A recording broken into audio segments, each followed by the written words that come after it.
आज जब बच्चे बिगड़ने लगे, अमेरिका में चरस, अफीम और ड्रग्स के आदी बने, तो वहां के लोगों ने करोड़ों डॉलर देकर वो बच्चों की तरबियत पे किताबें लिखवाना शुरू की कि जमीन मकान मत दीजिए, पहले बच्चों को आदमी बना दीजिए, वरना 50 करोड़ देंगे तो एक साल में ड्रग्स पी के, चरस पी के सारे पैसे को बच्चा बर्बाद कर देगा। तो व्हाइट हाउस का प्राइम मिनिस्टर कौन, प्रेसिडेंट कौन बनेगा, वहां के बैंक का प्रोबेशनरी ऑफिसर कौन बनेगा, मुल्क की हिफाजत करने के लिए आसमान में नासा के जरिए जाकर कौन तहकीक करेगा? उसके लिए जिगर चाहिए। अगर बच्चे ही उजड़ गए तो फिर हर डिपार्ट का माहिर कहां से पैदा होगा? जमीन मकान नहीं, बच्चों की तरबियत का ख्याल कीजिए। यानी जब बच्चे तबाह होने लगे तब कहा जाता है सबसे बड़ा गिफ्ट है बाप की तरफ से कि बच्चा को आदमी बना दिया जाए, तबाही से बचाया जाए और उनको कदम कदम पे उसको डिसिप्लिन सिखाया जाए। यही है आदमियत। मैं कहना चाहता हूं आपने अपने मजहब और अपने पैगंबर की उस बात की अहमियत को नहीं जाना।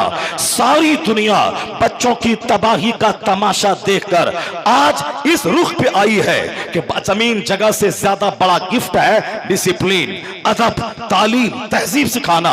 चाइना, जापान में मकान जमीन से पहले बच्चों को तालीम, तहजीब, तमद्दुन, अदब सिखाना। अमेरिका में इसी बात पे जोर दिया जा रहा है जमीन मकान करोड़ों डॉलर फिक्स डिपॉजिट करने से बेहतर है बच्चों को अदब, डिसिप्लिन सिखा दें। एक हदीस पाक सुने, हुजूर ने क्या फरमाया है? सरकार फरमाते हैं मा नहला वालिदुन वलदहु मिन नुहलिन अफजला मिन अदबिन हसन। 1400 साल पहले न अमेरिका का पता था, न चाइना जापान के विकास की कहानी थी, हिंदुस्तान में एक कॉलेज तक नहीं था। उस जमाने में मुस्तफा जाने रहमत ने अरब के डेजर्ट में बैठकर बच्चों की तरबियत के ताल्लुक से जो कुछ कहा है वह दुनिया के करोड़ों दानिश्वर की बोली एक तरफ, सिर्फ इस हदीस को एक पल्ले में रखें, इसका वजन सब पे गालिब आ जाएगा। जहां दुनिया वालों की नजर तरबियत के ताल्लुक से डिसिप्लिन और इल्म को सबसे प्रायोरिटी दी जा रही है, वही मुस्तफा ने 1400 साल पहले कहा था एक बाप अपनी औलाद को जितना गिफ्ट देता है सबसे बड़ा गिफ्ट अच्छा अदब सिखा देना, अच्छा इल्म सिखा देना। जहां नजर दानिश्वरों की आज गई है वहां नजर मुस्तफा जाने रहमत की 1400 साल पहले गई है। हुजूर ने इमाम हसन को ऐसा अदब सिखाया, ऐसा सींचा है। सिर्फ हाय हुसैना करने से काम नहीं चलेगा, सिर्फ हाय हसन करने से काम नहीं चलेगा। तो तू लोग दुनिया कहेगी यह हिजड़ों की जमात है, यह नामर्दों की जमात है, ये साहब काम चोरों की जमात है, ये साहब कमजोरों की जमात है, जो साहब मातम करता हो, जो मरसिया गाता हो, जो सीना फाड़ता हो, जो सर के बाल नोचता हो। हुसैन आसम ने, इमाम हुसैन आसम ने जिंदगी से बताया, मुस्तफा जान रहमत ने अपने नवासे को तैयार करके बताया है कि किस तरह से एक बच्चे की तरबियत में किस तरह से काम लेना चाहिए। कदम कदम पे कब अजान है, कब तहनीक है, कब उसके लिए नमाज का हुक्म है, कब उसको हर मौके से अदब सिखाना है, कब नमाजी बनाना है।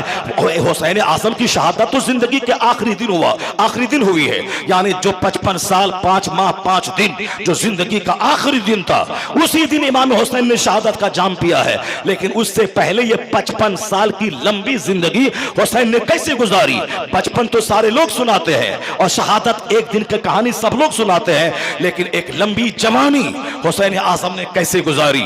इबादत के साये में, रियासत के साये में, तबलीग के साये में, जिहाद के साये में, दुश्मनों के दांत खट्टे करने के साये में वो चोरी बयान करता। हुसैन आजम की जिंदगी में शुजाअत भी है, हुसैन आजम की जिंदगी में सखावत भी है, हुसैन आजम की जिंदगी में आबिद शब्बेदार रहने की सिफत भी है।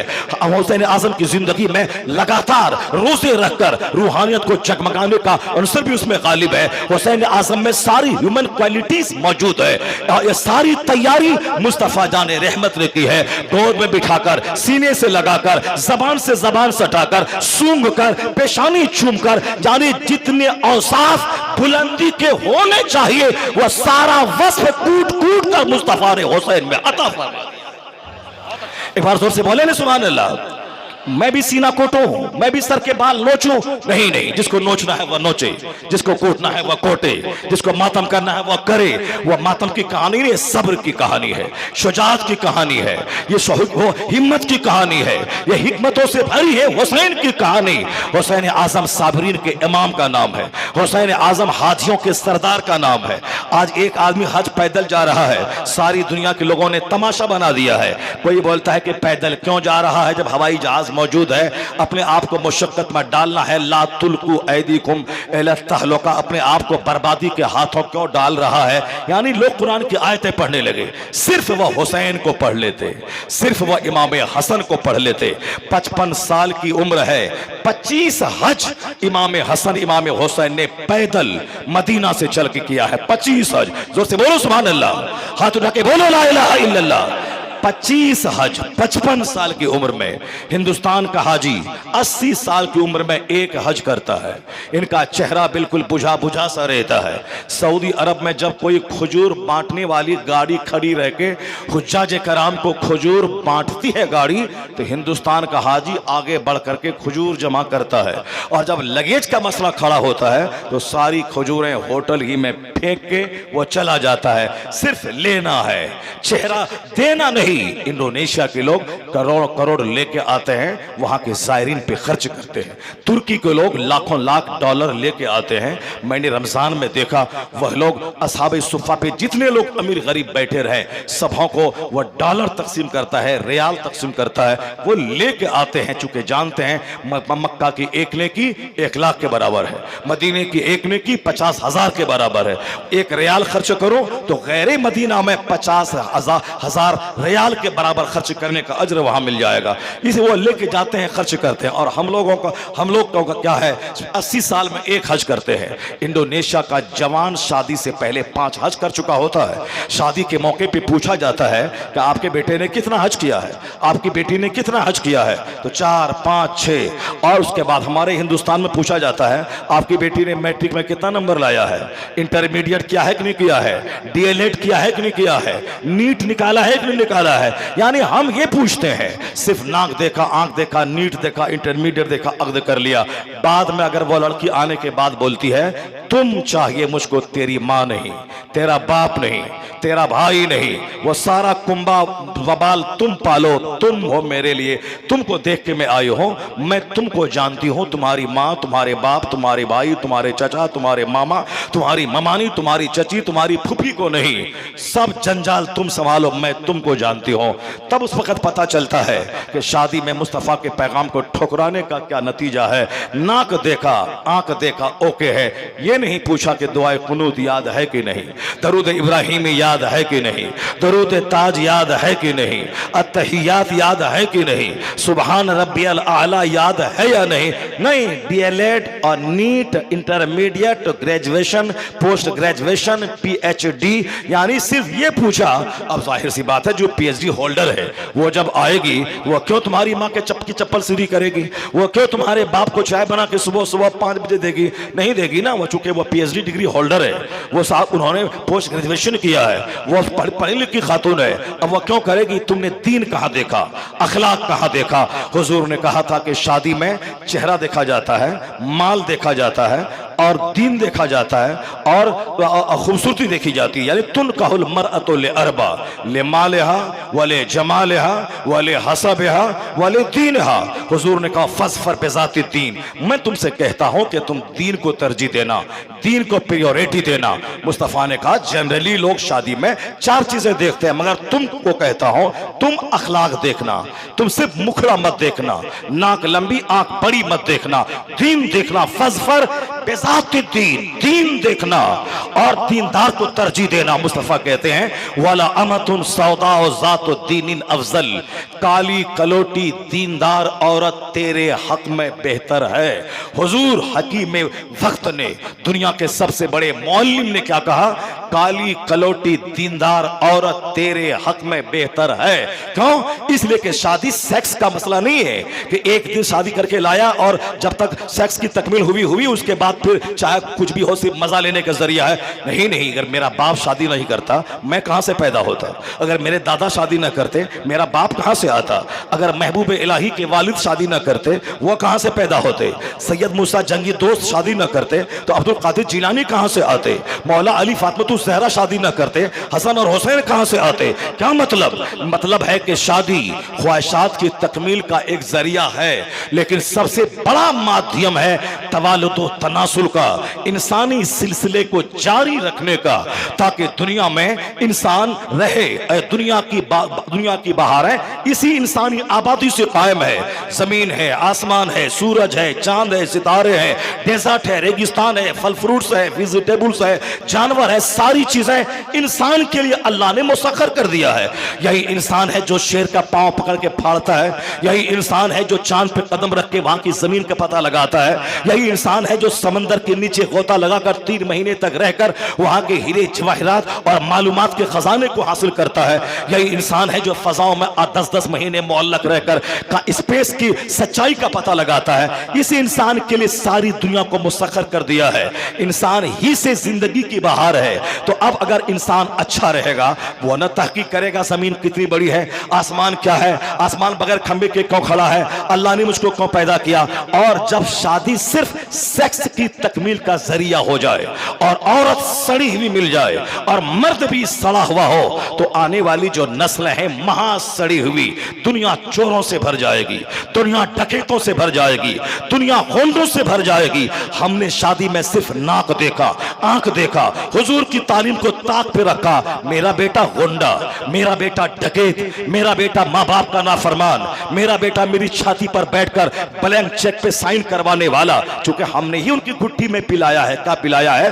फला डॉक्टर बना, 5 करोड़ की बिल्डिंग बना ली, फला इंजीनियर बना, बंबई में 5 किता मकान खरीद लिया, फला आदमी नेतागिरी की, उन्होंने दिल्ली, बंबई, कलकत्ता, बेंगलोर में जमीन मकान खरीद लिया, उन्होंने बंबई जाके पढ़ा लिखा इंजीनियर बना, उन्होंने बेंगलोर में शानदार फ्लैट खरीद लिया। तो हमने बच्चों के दिमाग में यह बताने की कोशिश की कि पढ़ने का मकसद मकान खरीदना, पढ़ने का मकसद बंबई में कारोबार कर लेना, पढ़ने का मकसद जितना पैसा हो पैसा कमाना ताकि इज्जत मिलेगी। तो अब वो बच्चा अपने बाप की छाती पे चढ़ के बोलता है, फला बाप अपने बेटे को 10 करोड़ छोड़ के मरा, तुम कितना छोड़ के मर रहा है? फला बाप अपने बेटे को 25 लाख की कार छोड़ के मरा, तुम कौन सी कार मेरे लिए छोड़ के मर रहा है? इसका 100% जिम्मेदार वो बाप है जिसने अपने बेटे की घुट्टी में माल की मोहब्बत पिलाया है और दीन की मोहब्बत नहीं पिलाया। वह बाप बोला मौलाना से दूर रहना, मौलाना के चक्कर में मत पड़ना, चक्कर में रहेगा तो जवानी में दाढ़ी रखवा देगा, मौलाना के चक्कर में पड़ेगा तो जवानी ही में पंजाबी पायजामा पहना के बूढ़ा बना देगा, मौलाना के चक्कर में पड़ा तो 5 टाइम नमाज के लिए मस्जिद में दौड़ाएगा, कोई बड़ा काम नहीं कर पाएगा। हमने कहा मौलाना को सलाम कर लेना सिर्फ, बस उसके आगे उनके पास बैठना नहीं, वरना हदीस बता देगा और जवानी में बूढ़ा कर देगा। तो अब वो बच्चा उसका बाप से कहता है फला बाप ने अपने बेटे को 50 करोड़ रुपए छोड़ के मरा, 5 बेटों पे इतना इतना पैसा बटा, तुम कितना छोड़ के मर रहा है? अब बोलता तुम जालिम है, तुझको अल्लाह माफ नहीं करेगा। उनकी कब्र पे जाके उनका बेटा बोलता इस बेईमान बाप को अल्लाह माफ नहीं करेगा जो हमारे बड़े भाई को अच्छी जमीन दे दी और मुझको बैक की जमीन दे दी। तो जमीन भी 2 करोड़ों की और जालिम भी कहलाओ और उसके तमाचा भी खाओ और उसकी आंख का भी सामना करो, मरने के बाद कब्र पे जाके लाठी मार के जालिम भी उसकी जबान से कहलाओ। ये 100% कसूर हमारा है कि मैंने अपने बच्चों को आलिमों से दूर रखा, हदीस और कुरान से दूर रखा। अगर हम बच्चों को बताते कि आलिम के पास जाओ, दीन सीखो, और आलिम उसे बोलता माँ बाप का चेहरा दिन में 100 बार देखेगा तो हज मबरूर का अजर मिल जाएगा, माँ की पेशानी को बोसा देगा तो जन्नत की चौखट के चूमने का लुत्फ आ जाएगा। जन्नत माँ के पाँव के नीचे है, बाप जन्नत का दरवाजा है। तो वह बेटा चाहे बाप उसको कुछ न दे मगर जन्नत के शौक में बाप की पेशानी को चूमता है, बाप के पाँव को बोसा देता है। अगरचे बाप उसको कुछ न दे, उनके मरने के बाद बाप की कब्र पे जाके कहता है मालिक मेरे बाप को बख्श दे, इसने जमीन मकान तो नहीं दिया है अलबत्ता ईमान और तकवा की दौलत अता कर गया है। तो बेटा बाप की कब्र पे जाके रात में सन्नाटे में आंसू बहाता है। अगर बेटा को अगर नेक बनाया गया, आलिमों की सोहबत में रखा गया तो ओल्ड एज होम की जरूरत नहीं पेश आएगी। बेटा बाप को अपनी निगाहों के सामने रखेगा और कहेगा कि आप जिंदा रहे ताकि रोजाना मुझको 100 हज मबरूर का अज्र मिलता रहे। अगर बेटे को दीन से करीब किया तो समाज दीनदारों से भर जाएगा, समाज नमाजी से भर जाएगा, समाज अच्छों से भर जाएगा। अगर आपने आलिमों से नफरत दिलाई, समाज डकैतों से भर जाएगा, समाज चोरों से भर जाएगा, समाज गुटखाखोरों से भर जाएगा। इसलिए कि कानून से हट के कुछ नहीं होता है, एक नेचुरल सिस्टम है। जैसी जमीन वैसी फसल, जैसा दरख्त वैसा फल। आम के पेड़ में 50 लाख तावीज बांध दें, वहां से सेब नहीं निकलेगा, आम के पेड़ से आम निकलता है। सेब के पेड़ से सेब निकलता है। मैं चाहे 1001 करोड़ तावीज गेहूं के खेत में डाल दूं, गेहूं का बीज डालने के बाद यहां से बासमती चावल पैदा हो, नहीं होगा। ऐसा कहीं नहीं होता है। अल्लाह चाहे तो हो जाएगा, मगर अल्लाह का कानून है। दुनिया सारा एक नियमानुसार चल रहा है, एक सिस्टम से चल रहा है। सब्बिहिस्म रब्बिकल आला अल्लज़ी खलक़ फसव्वा वल्लज़ी क़द्दर फहदा वल्लज़ी अखरजल मरअ फजअलहु गुसाअन अहवा। यानी पाकी बयान करो उस रब्बे आला की जिसने हर चीजों को पैदा करके एक अंदाजे पे रखा है, आंख बंद करके नहीं, मजनू बन के नहीं, जो होगा सो देखा जाएगा। नहीं नहीं, अक्ल दी है अल्लाह ने, सोचने की सलाहियत दी है, एक सिस्टम के हिसाब से सारा काम चल रहा है। अल्लाह चाहे तो 1 महीने में बच्चा पैदा हो जाए, लेकिन नहीं, एक सिस्टम होता है। 4 महीने तक, पहले उसमें 40 दिन तक खून है, उसके बाद लोथड़ा है, अगले 40 दिन तक ढांचा है, फिर अगले 40 दिन के बाद रूह डाली जाती है, फिर 6 महीने तक मैच्योर होने के लिए माँ के शिकम में रखा जाता है, ताकि दुनिया में आने के बाद यहाँ की गर्म गर्म क्लाइमेट को सहने की क्षमता उसके इस स्किन और चमड़े को हो जाए। तब 6 महीने के बाद 9 महीने के बीच में बच्चा माँ के पेट से इस दुनिया में तवल्लुद होता है। एक नेचुरल सिस्टम है। अल्लाह चाहे तो 21 दिन के अंदर बच्चा पैदा हो जाए। जैसे मुर्गी का बच्चा है, वो अंडा है, मुर्गी अंडे पर बैठती है, 21 दिन के बाद जो उसके अंदर बच्चा है वह उसके खोल को तोड़ करके बच्चा बाहर निकल जाता है, और फिर चंद ही घंटे में वो बच्चा चलने फिरने और दौड़ने के काबिल हो जाता है। तो जानवर तो चंद घंटे में चलने फिरने लगे, और यह इंसान को 1.5-2 साल लग जाते हैं चलने फिरने में। चूंकि इंसान अशरफुल मखलूकात है और दुनिया का सबसे अशरफ है, तो अशरफ का सारा काम ग्रेजुअली होता है, धीरे धीरे होता है, एक कानून के तहत सारा काम होगा। इससे हट के जो काम करेगा उसको इस दुनिया में मुंह की खानी पड़ेगी, और दुनिया पाप से और गंदों से दुनिया भर जाएगी। उसी सिस्टम का एक हिस्सा है अच्छी औरत का सिलेक्शन करना, ताकि वो जमीन है और तुम अच्छा बनना, उसमें बीज डालने वाले हो। जब बीज अच्छा होगा, जमीन अच्छी होगी, तब वहां से शानदार फसल पैदा होगी। कश्मीर की जमीन सेब के लिए खास है, वहां बासमती धान नहीं होता है। बिहार की जमीन धान के लिए खास है, वहां अखरोट पैदा नहीं होता है। बंबई की जमीन कपास के लिए और गन्ना के लिए खास है, वहां बासमती धान नहीं होता है। तेलंगाना और आंध्रा की जमीन धान के लिए, मछली पालन के लिए मशहूर है, तो और दूसरे हिस्से में रेगिस्तान और राजस्थान में वो फसल पैदा नहीं होती है। इसका मतलब यह निकला कुतुब पैदा करने वाली जमीन चाहिए, अब्दाल पैदा करने वाली जमीन चाहिए, मुत्तकी पैदा करने वाली जमीन चाहिए, सालेह पैदा करने वाली जमीन चाहिए, शहीद जन्म देने वाली जमीन चाहिए। हाँ, जब जमीन हो फातिमा जैसी, जिनके सर का आंचल न खिसका, न उनके चेहरे को अजनबी मर्द ने देखा, यहां तक के जिसका आंचल न देखा महो मेहर ने, उस रदाए नुसरत पे लाखों सलाम, यानी जिसकी कलाई नहीं खोली, आसमान का सूरज जिसके सर के बाल को नहीं देखा, इस कदर पर्दे में रहने वाली, यहां तक कि वसीयत की थी, जब मैं मर जाऊं तो मुझको रात के वक्त में दफन कर देना। क्यों? जिस फातिमा को जिंदगी में अजनबी मर्दों ने नहीं देखा, उस फातिमा की डेड बॉडी पर भी गैर मर्दों की नजर न पड़े। मुझ जैसा मौलवी आज उसकी मां मर जाती है तो 10 मस्जिदों में माइक्रोफोन से ऐलान होता है, फला इमाम साहब की मां मर गई है, कल दिन के 2 बजे जोहर की नमाज के बाद जनाजा होगा, कसीर तादाद में शिरकत कीजिए। यानी मेरी मां मरे तो 50 मस्जिदों से ऐलान हो, दुनिया की सारी माओं की सैयदा, सारी माओं की सरदार, सारी माओं की मलका, जन्नती खातून की सरदार सैयदतो निसाए अहले जन्ना व फातिमा ज़हरा है। उनके जनाजे में तो 1 लाख सहाबा जो मौजूद थे वह सब के सब आ जाते ताकि जनाजे से बरकत हासिल करें। मगर फातिमा ज़हरा की सोच देखिए, उनकी सोच थी, मौला अली को वसीयत की थी, जब मैं मर जाऊं मुझको रात में आप दफन कर देंगे।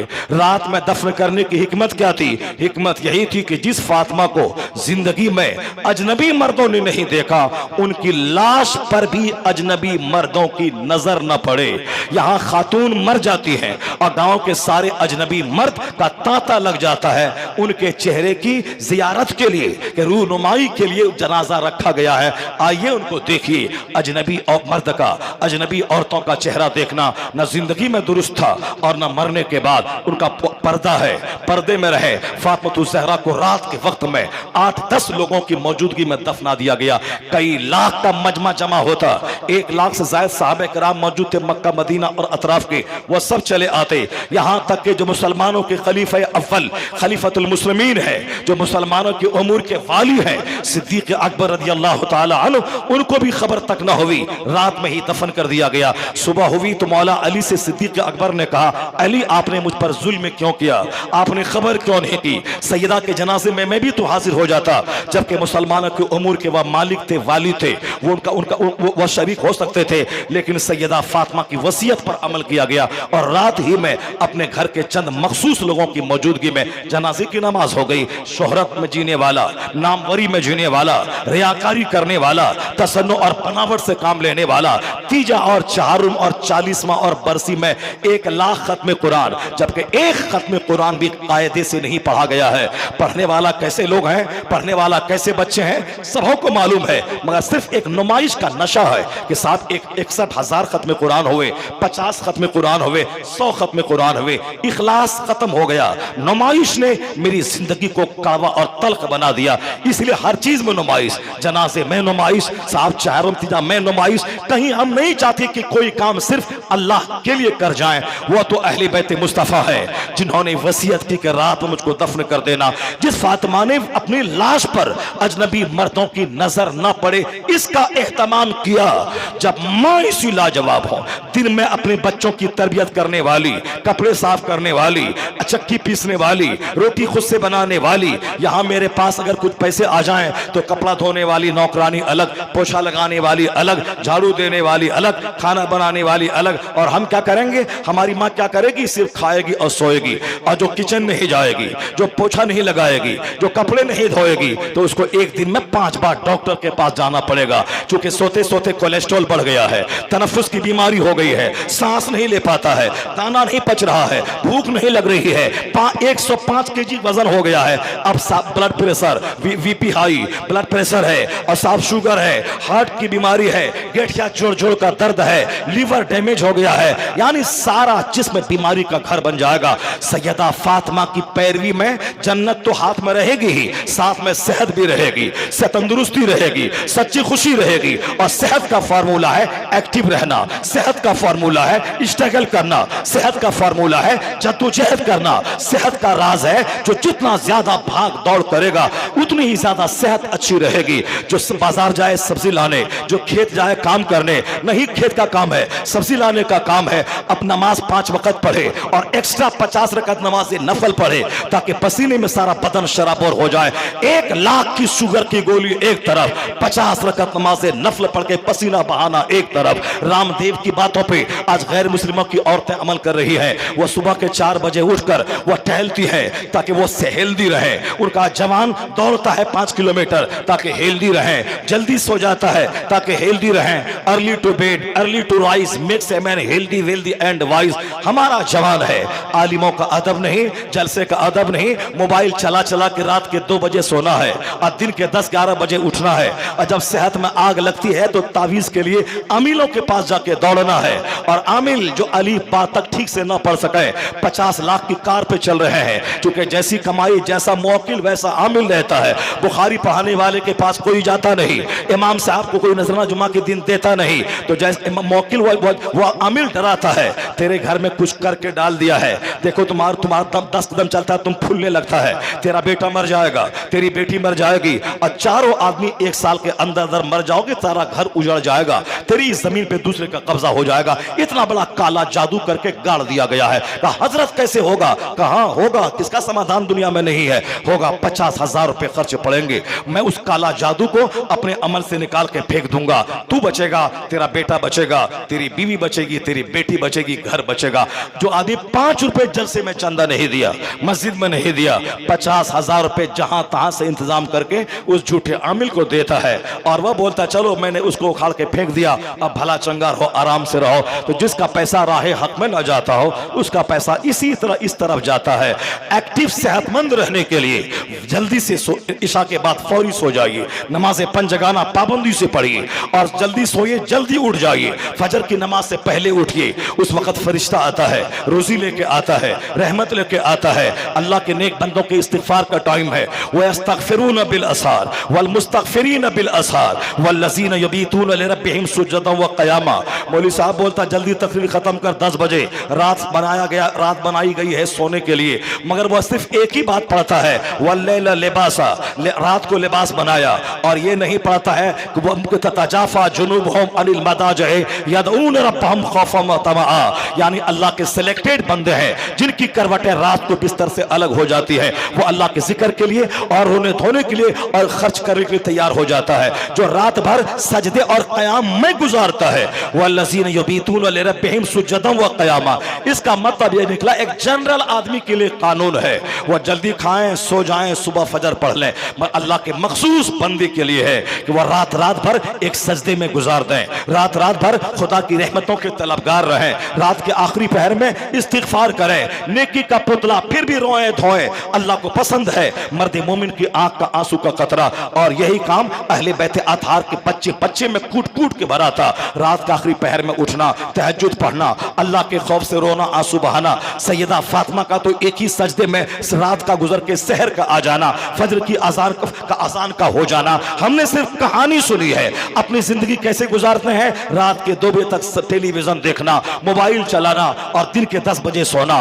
कुत्ते रात भर हुल्लड़बाजी करते हैं और सहरी के टाइम में राख और ढेर पे सो जाते हैं, बीच रास्ते में सो जाते हैं। बुजुर्गों ने कहा है रात भर हुल्लड़बाजी करना, जागना और हुल्लड़बाजी करना कुत्तों का काम है, और फरिश्तों की आमद की घड़ी में सो जाना ये कुत्तों का काम है, और मुर्ग का काम है रात भर खामोश रहना। और सहरी के टाइम में जब फरिश्ते उतरते हैं आसमान से जमीन पर, उसको देखकर मुर्ग बांग देने लगता है। मुर्ग का बांग देना ये अल्लाह की तस्बीह है। तो तुम्हारा काम मुर्ग से मिल जाए, तुम्हारा काम फरिश्तों के साथ मिल जाए। अगर ये चाहते हो तो रात में जल्दी से सो जाओ और सहरी के टाइम में उठ जाओ, ताकि तेरा काम फरिश्तों से मेल खाए। अगर तुमने ऐसा नहीं किया तो किससे मेल खाता है वो अच्छी तरह समझ सकते हो। और आज समाज कैसे लोगों से भर गया है, न माँ को ख्याल है न बाप को ख्याल है अपने बच्चों की मुस्तकबिल का। और ये बोलता नहीं चलो बड़ा होने के बाद ठीक हो जाएगा, अपने से सीख लेगा, बड़ा होने के बाद संभल जाएगा, वह सब भले बुरे की पहचान कर लेगा। ऐसा नहीं होता है। माँ बाप को तरबियत के लिए इतना जोर क्यों दिया गया? सरकार दो जहां ने इतनी अहादीस बच्चों की तरबियत के लिए क्यों बयान फरमाई? और हुजूर ने प्रैक्टिकल में अपने बच्चों के लिए ऐसा कुछ क्यों किया? चूंकि मालूम है कि कोई चीज ऐसा नहीं होता है कि हम सिस्टम के खिलाफ काम करें और रिजल्ट सिस्टम के मुताबिक हो जाए, नहीं होता है। बरसात के जमाने में घर में बैठे रहें और अगर के मौसम में बिल्कुल धान का ढेर मेरे घर में हो जाए, नहीं होता है। मैं घर में बैठ के रहूं और शाम के टाइम में 10,000 मेरे घर में आ जाए, नहीं होता है। मैं घर में बैठ कर रहूं और अजमेर चला जाऊं, गरीब नवाज की चादर पकड़ के मैं 40 दिन का चिल्ला करूं या सोच करके मैं डीएम बन जाऊं, नहीं होता है। डीएम बनने के लिए ग्रेजुएशन के बाद 15-15 घंटे पढ़ना पड़ेगा, मेहनत करनी पड़ेगी और फिर दुआ करनी पड़ेगी। पहले मेहनत, फिर अल्लाह की तकदीर पर भरोसा, अल्लाह से दुआ। इधर से मेहनत जाएगी, उधर से खुदा की रहमत आएगी, और जहां दोनों मिल जाए वही बंदा कामयाबी से हमकिनार हो जाएगा। ऐसा नहीं होता सिर्फ उस्ताद का कपड़ा धोएं, उस्ताद का पांव दबाएं, उस्ताद के सर में तेल लगाएं, उस्ताद के खैनी लटाएं, उस्ताद का पान लगा के दें, उस्ताद का गुटका फाड़ के दें और सारा सबक याद हो जाए, नहीं होता है। बल्कि 2 घंटे सबक याद करना है और 5 मिनट का टाइम निकाल के उस्ताद की खिदमत भी करनी है। उधर से मेहनत, इधर से खिदमत, या दोनों मिलके जाएगी तब बच्चा मुफस्सिर बनता है, तब मुहद्दिस बनता है, तब खतीब बनता है, तब अच्छा व बासलाहियत इमाम बनता है। ऐसा नहीं सिर्फ लुंगी धोने से बहुत बड़ा मुहद्दिस बन जाता है। जितने लोगों की जिंदगी है, सबकी जिंदगी में मेहनतों का दखल है। सरकार गौसे आजम ईरान से चल के बगदाद गए, सैकड़ों असातिज़ा के दरवाजे पे जाके इल्म सीखा। वो तो मादरजाद वली थे, वह तो बचपन ही में अपने घर की छत से वह मैदान अरफात के हाजियों का मंजर देख लिया था। वह तो माँ के पेट ही से अल्लाह के वली बन के पैदा हुए थे। वह माँ की गोद में दूध नहीं पिया था, यहाँ तक कि अगले साल चांद का मसला हुआ तो लोगों ने कहा कि माँ पिछले साल जो बच्चा तबल्लुद हुआ था वो दिन भर दूध नहीं पिया है। तो गौसे आजम के इस मिसाल को लोगों ने लेकर के उन्होंने उसकी चांद की तहकीक शुरू की, तो पता चला कि वाकई आज चांद हो गया है। चूंकि सुबह से दूसरे साल अब्दुल कादिर जिलानी ने चांद नहीं, उन्होंने दूध नहीं पिया है। क्या मतलब है? वो तो मादरजात वली थे, लेकिन रात भर चिराग जला के आंख को जलाना, किताबों को पढ़ना, असातिज़ा की दहलीज पे जाके सो जाना, उनके बाहर निकलने का इंतजार करना, फिर उनसे सबक पढ़ना, एक लंबी उम्र तक दरसियाती किताबों पे महारत हासिल करना, फिर अगले 25 साल तक दरियाओं सहराओं में जाके वहां गिरी पड़ी सब्जी भूख लगी खा लिया, फिर खुदा की मार्फत का नूर हासिल किया। इसका मतलब है महान बनने के लिए जो नेचुरल सिस्टम है दुनिया का उसका फॉलो करना पड़ेगा। मालदार बनने के लिए मेहनत करनी पड़ेगी, और साहब दीनदार बनने के लिए मेहनत करनी पड़ेगी, जन्नत जाने के लिए मेहनत करनी पड़ेगी। मैंने एक लंबी तमहीद बयान की सिर्फ इसीलिए कि नेचुरल सिस्टम है, जब मां हो फातिमा जैसी और बाप हो अली जैसा। वह मौला अली यहूदी के कुएं से पानी खींचते थे, उनके खेत में सिंचाई करके उससे 2 सिक्के जो मिलते उससे अपने बाल बच्चों को पालते थे। फातिह खैबर अली, मुश्किल कुशा अली, फातिह खैबर अली, खंदक के बादशाह अली, जिन्होंने मैदान बद्र में, मैदान ओहद में, खैबर व खंदक में, ग़ज़वे हुनैन में, तमाम ग़ज़वात में इंपॉर्टेंट रोल अदा किया है। ऐसी बहादुरी कि आला हजरत की जबान में बहरे तस्लीम अली मैदान में सर झुके रहते हैं तलवारों के, यानी मौला अली जिस मैदान जंग में जाते दुश्मनों की तलवारों का सर मौला अली को सलाम करने के लिए झुका रहता था। वो फातिह खैबर अली। दिन में जिहाद है, रात भर सजदे में रात गुजार देना है, और हलाल रोजी की तलाश के लिए इस तरह इसके हलाल ढूंढना है। यहाँ मस्जिदों के माल को लूट के खाने वाला वो क्या जाने मौला अली कौन है, मदरसे का नाजायज माल खाने वाला वो क्या जाने मौला अली कौन है, वह बुज़दिलों नामर्दों की तरह करने वाला उसे क्या खबर के मौला अली किसका नाम है। सिर्फ नाम ले ले करके सर कूटने से काम नहीं चलेगा। मौला अली फातिह खैबर है, मौला अली दामाद मुस्तफा है, मौला अली मुश्किल कुशा है। लेकिन उन्होंने क्या कहा, जाओ मैंने तुझको तलाक दिया, जाओ मैंने तुझको तलाक दिया। किसी ने पूछा हुजूर किसको तलाक दिया, कहा दुनिया सज धज के आई थी, मैंने दुनिया को तलाक दे दिया। दुनिया बोली मुझे कबूल कर लीजिए, अच्छा खाइए, अच्छा पहनिए, अच्छा से रहिए। मौला अली ने कहा नहीं नहीं, मैंने तुझको तलाक दे दिया, मैंने तुझको तलाक दे दिया। मौला अली ने दुनिया को तलाक दे दिया। मोटे छोटे पे रजामंद हो गए, रूखे सूखे पे रजामंद हो गए, और पूरा और फिर सादगी पे रजामंद हो गए। चूंकि मौला अली ने बचपन से मुस्तफा की सादगी को देखा था, बचपन से सरकार दो जहां की लाइफ को देखा था, हुजूर की तरबियत में आप थे, इसीलिए उन्होंने सादगी को इख्तियार किया और पेचीदगी की दलदल में अपने आप को धंसने से बचा लिया। मौला अली ने दुनिया को तलाक दिया। एक सैयद साहब आला हजरत के पास हमेशा आते थे और गरीबी की शिकायत करते थे। आला हजरत सैयदों का बड़ा एहतराम करते थे हुजूर की वजह से। सरकार का शहर काबिल एहतराम, हुजूर की अहले बैत काबिल एहतराम, हुजूर की औलाद काबिल एहतराम। तो हुजूर की औलाद क़यामत तक जो भी सादात में से हो, अगर वो सैयद हैं तो हमारे लिए काबिल एहतराम है। एहतराम का मतलब ये नहीं है कि वो बोले चलो सिनेमा देखने के लिए हम सिनेमा देख लें, वो बोले नमाज छोड़ दो हम नमाज छोड़ दें। नहीं नहीं, हम उनका पांव चूमेंगे, पेशानी को बोसा देंगे, लेकिन अगर दाढ़ी उसकी कटी भी रहेगी, हद शरा तक ना रहेगी, तो हम बोलेंगे सैयद साहब आप पीछे रहिए। ये अंसारी का बेटा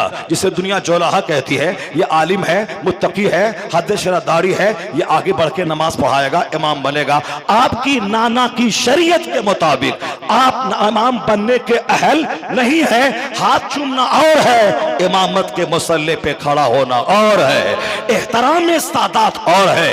ला ताअता फी मासियतिल्लाह, अल्लाह की नाफरमानी में किसी की फरमाबरदारी नहीं की जाएगी। अगर माँ बोले शराब पी, नहीं बात मानी जाएगी। बाप बोले सिनेमा देख, नहीं माना जाएगा। पीर बोले ये गुनाह कर, नहीं माना जाएगा। सैयद साहब बोले ये काम कर, नहीं माना जाएगा। मुस्तफा की अल्लाह की नाफरमानी में किसी बंदे की बात नहीं मानी जाएगी। बंदे की इज्जत अलग है और उनकी हर बात को मानना अलग है। माँ का एहतराम अलग है, और माँ अगर गुनाह करने के लिए कहे, माँ की बात नहीं मानी जाएगी। इसे अब बहुत सारे आंख बंद करके अपने मुर्शिद की नक्शे कदम की पैरवी करते हैं, चाहे मुर्शिद उसको जो भी कह दे। नहीं, यही तो तुर्रे इम्तियाज है मजहब इस्लाम का।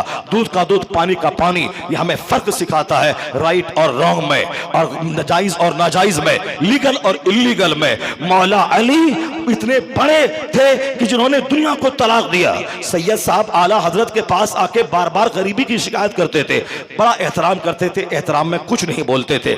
एक दिन देखा जब बार बार ये शिकायत करते हैं, अपना कलम रोक दिया। 1000 से ज्यादा किताबें लिखने वाला अहले सुन्नत व जमात का सबसे बड़ा हिंदुस्तान का मोहसिन मुस्लिह मुजद्दिद, जिनकी किताबें आज 100 साल के बाद भी दुनिया भर में हमारी रहनुमाई करती हैं। मुनाजरे में वहां दलील दी जाती है, वहां तकरीर नहीं।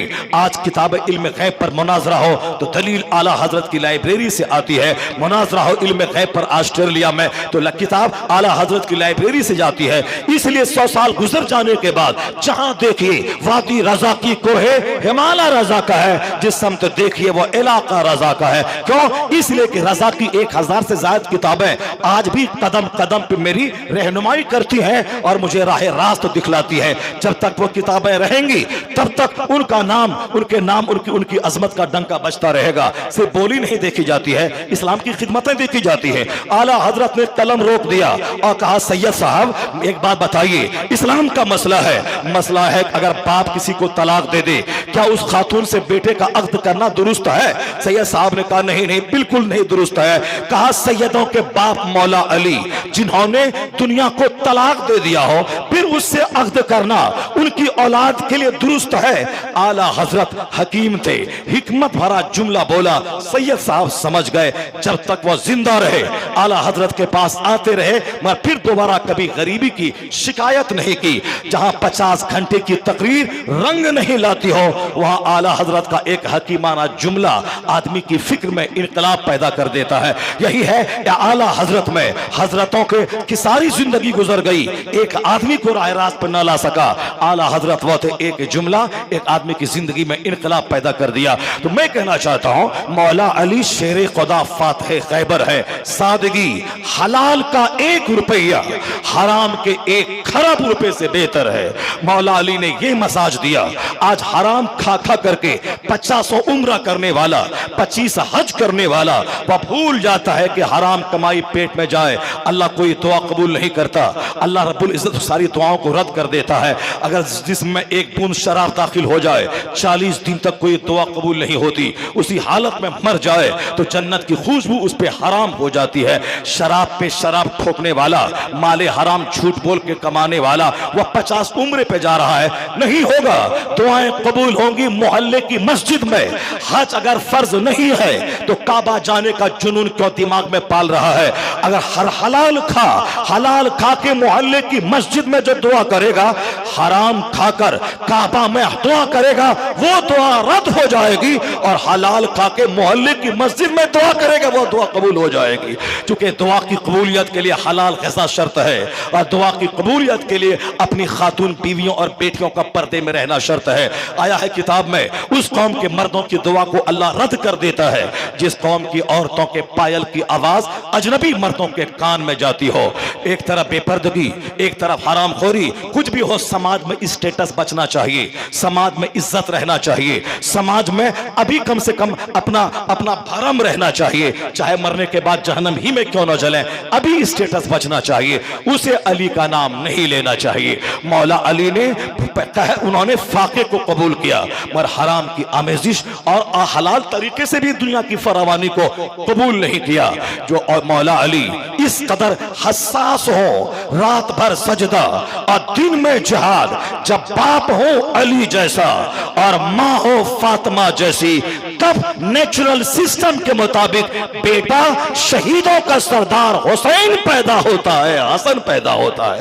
जब बाप हो सैयद मूसा जंगी दोस्त जैसा और माँ हो सर से लेके पांव तक नेकियों का पुतला, तब बेटा वलियों का सरदार अब्दुल कादिर जिलानी पैदा होता है।